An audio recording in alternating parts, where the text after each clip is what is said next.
Microsoft ওয়ার্ডে একটা গুরুত্বপূর্ণ বিষয় হচ্ছে সেটা হচ্ছে ফরম্যাট ব্যাকগ্রাউন্ড, অর্থাৎ যে পেজটা থাকে সেই পেজটার ব্যাকগ্রাউন্ডে বিভিন্ন প্রকার ফরম্যাটের ব্যাকগ্রাউন্ড আনার কিন্তু অনেক সময় প্রয়োজন হয়। সেটা হতে পারে গ্রিড, সেটা হতে পারে সরলরেখা, হটেবার বিভিন্ন প্রকার যে ব্যাকগ্রাউন্ড আছে সেগুলো কিন্তু অনেক সময় আনার প্রয়োজন হয়।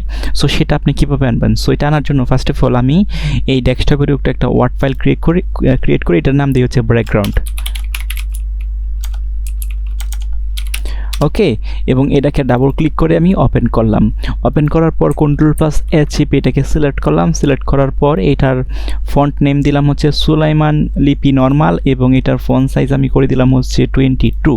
ওকে, এবং Ctrl+S চেপে আমি এটাকে সেভ করলাম। তো সেভ করার পর আমরা কাজ করব কি নিয়ে? ব্যাকগ্রাউন্ড নিয়ে। সো এই পেজটাকে আমি একটু ছোটো করি যাতে আপনারা বুঝতে পারেন। ওকে, সো এটা হচ্ছে আমার একটা পেজ, এবং এই পেজটা যেন এটা A4 সাইজের করে দিই। আমি সাইজ থেকে আমি করে দিই হচ্ছে এটা A4 সাইজ। ওকে, সো আমার এই পেজটা হচ্ছে এখন A4 সাইজের একটা পেজ বা ইন্টারন্যাশনাল পেপার যেরকম হয় আর কি A4 সাইজের, এরকম আমি নিলাম। নেওয়ার পর এই যে এটার যে ব্যাকগ্রাউন্ড এখন আছে বাই ডিফল্ট কিন্তু এটা সাদা আছে। তো আমি চাচ্ছি এটার ব্যাকগ্রাউন্ডটাকে আমি অন্য ব্যাকগ্রাউন্ডে নিয়ে আসবো। সো সেটা নিয়ে আসার জন্য এই যে উপরে ড্র থেকে আপনি এখানে যেতে হবে যে ফরম্যাট ব্যাকগ্রাউন্ড এডিট, এখানে ক্লিক করবেন। এখানে ক্লিক করার পরে কিন্তু বেশ কিছু এখানে যে ব্যাকগ্রাউন্ড ফরম্যাট আছে সেগুলো কিন্তু আপনাকে শো করাবে বা দেখাবে। সো বাই ডিফল্ট কিন্তু নান থাকে, নান মানে হচ্ছে কোনো কিছুই না ব্যাকগ্রাউন্ডে, শুধুমাত্র সাদা।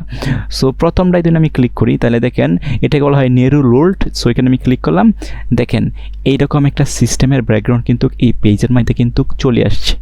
ওকে, এবং এই যে সাইডে দিয়ে কেন আসছে না? কারণ সাইডে দিয়ে কিন্তু এটা মার্জিন আছে। সো মার্জিনকে এটা আমরা পরবর্তীতে দেখবো। সো এরকম একটা ব্যাকগ্রাউন্ড কিন্তু চলে আসছে। আমি এটাকে একটু বড় করি, তাহলে দেখেন একটা পেজের মধ্যে, খাতার পেজের মধ্যে যেরকম দাগ দাগ দাগ দাগ থাকে এরকম সিস্টেম একটা ব্যাকগ্রাউন্ড কিন্তু এখানে চলে আসছে। ওকে, সো এটাকে আমি একটু ছোটো করলাম।